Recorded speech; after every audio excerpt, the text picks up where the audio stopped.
这是一部全程在厕所拍完的电影，甚至连剧情简介都只有一句话。如此简单的场景，如此直白的内容，却收获网友铺天盖地的好评。本片巧妙地将惊悚和幽默相结合，甚至结尾还会催人泪下。这部影片到底有什么魔力？请跟随老熊的步伐走进这间厕所。演哥是一名老老实实的修理工，活了50年还没进过女厕。这次上级照顾他，要他去女厕修广播，可刚打开盖子，一只老鼠差点塞进他嘴里，恶心得让演哥抱着马桶吐出一斤晚饭。就在这时，门外传来动静，演哥为了不引起误会，他紧忙关上侧门，抬起双脚，之后2个女人走了进来，其中一个脖子不知被谁亲过，留下一道深深的牙印，正向闺蜜抱怨。演哥听到这，禁不住好奇，趴在隔板下偷瞄。这时受伤的女人有点不对劲了，她转头死盯着闺蜜的脖子，然后猛地咬上去。演哥看到这一幕，当即被吓得瘫在马桶上，不一会一滩猩红的血液流进隔间。演哥准备报警，可一慌张，手机竟掉进马桶里。他屏气凝神地听着外面的动静，突然猛烈的敲门声传来，演哥没办法，只有听到后外面安静下来。可想不到的是，这个女人竟从门底死命往里钻，还把演哥裤子扒了下来。这时就有了很经典的一幕，马桶盖爆头，演哥用力踩着马桶盖，直至女人没了动静，他才翻过侧门往外冲。可刚到门口，一个光头丧尸竟走了进来。他看着眼前娇嫩的演哥，顿时觉得手里的鸡腿不香了。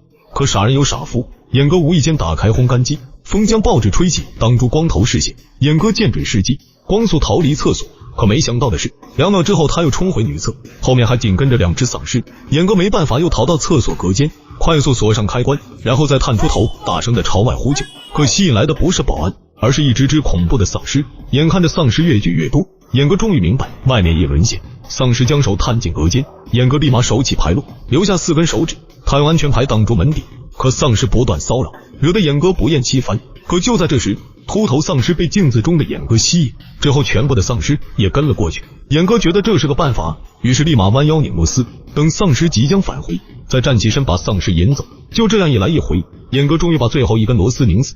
可想要求救，还得用手机。无奈之下，他只能回到最开始的隔间寻找手机。这个男人被困在女厕所，而门外还在源源不断的涌入丧尸。他想要求救，可手机已经掉进马桶。他撸起袖子，准备将手机捞出来。一阵摸索后，他成功找到手机，可手臂也传来剧痛。原来女丧尸复活了。可演哥也不是吃素的，操起螺丝刀就将他钉在隔板上。回到自己的隔间后，他拨通求救电话，可令人想不到的是，电话那头竟传来的是丧尸的声音。演哥的希望彻底破碎。之后他瘫在角落里，寻思着求生之法，是用锤子打丧尸呢，还是用金钱收买丧尸呢？到头来发现所有办法都行不通。演哥绝境中画出7字的画像，借此支撑他活下去的信念。就在这时，演哥发现墙上居然有警报器，于是他便借助身边的物品组装成一个弹弓，准备隔空按响警报。可弹了几次都未成功。就在情况愈加危急的时刻，一个健壮的保安以无敌之姿冲进厕所，可意外发生了。演哥一兴奋，保安被噎住喉咙，窒息感让他无法顾及左右。之后丧尸便将他团团围住，伸4道消前，他拼命挪到演哥跟前，只为对他致以最高的问候。这发生的一切让演哥有点灰心丧气，可一看墙上的7字，他又瞬间振作下来，掏出最后一颗子弹，紧紧地盯着报警器。可一旁的丧尸又让他分神，没错，他射偏了。可是误打误撞下，他竟然把扶梯弄到了手。为了利用好现有资源，演哥有了新计划。只见他举起脚边的垃圾桶，将里面污秽之物倾倒出去，这酸爽的味道正合丧尸口味。趁着他们大快朵颐，演哥将梯子瞄准洗手台上方，之后稳稳当当架在错层上，然后便悄悄爬了上去，而目标则是洗手台上的工具箱。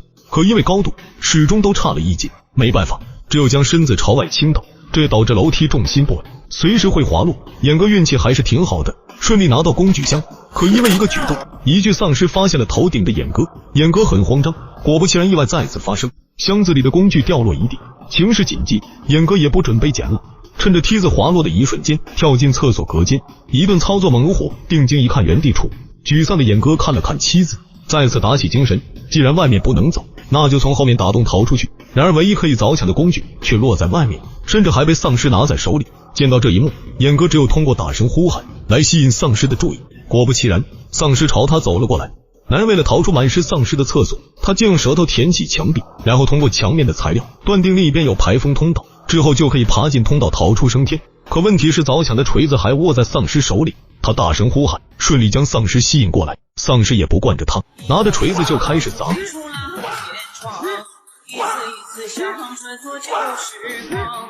幸运的是锤子竟卡在木板上，丧尸拔不出去，一时间竟划出10米远。严哥等的机会来了，在丧尸扑上来之前，顺利拿到锤子。可就在这一刻，他的手臂竟被丧尸咬住，用力挣脱后，严哥瘫倒在地，疼痛感让他攥紧拳头，想着自己也将变成丧尸，他只有靠在妻子旁边，默默等待着那一刻来临。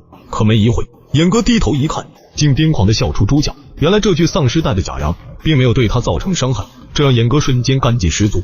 他捡起锤子，哐哐地砸起墙壁来。身后的丧尸也没闲着，他将侧门孔洞越掰越大，甚至最后将脑袋伸了进来。严哥见状也赶忙加快速度，不久便凿开墙壁，里面果然有一条通道。严哥欣喜若狂地爬进其中，可当推开格栅后，这一幕让他崩溃，白白忙活半天，他又回到老地方。更可怕的是，另一边的丧尸也顺着排气孔钻进通道。严哥急得原地打转，可就在一瞬间，他仿佛已经做出决定。管道里的丧尸明显异常残暴，那就从正面突围。严哥拿出厕纸照着手臂就是一顿过，然后全身覆盖，只留下眼睛在外即可。最后他推开侧门，毅然决然地冲进丧尸堆。所幸厚厚的纸巾发挥作用，丧尸们未伤及到他分毫。严哥终于冲出女厕，呼吸了久违的新鲜空气，一路穿过带血的走廊，小心翼翼朝电梯走去。等待的过程中，严哥期待别再出现意外。不久，门开，竟然是一个美女。严哥终于看见活人，随即露出猥琐的笑容。这一幕可吓坏了美女，严哥硬着头皮走进电梯。可这时他不经意间看到了美女腿上的伤口，这代表着什么？严哥很清楚，随即告诉美女，厕所正在搞 cosplay 的活动，有很多帅哥。果然美女相信了，径直走出电梯，直奔女厕。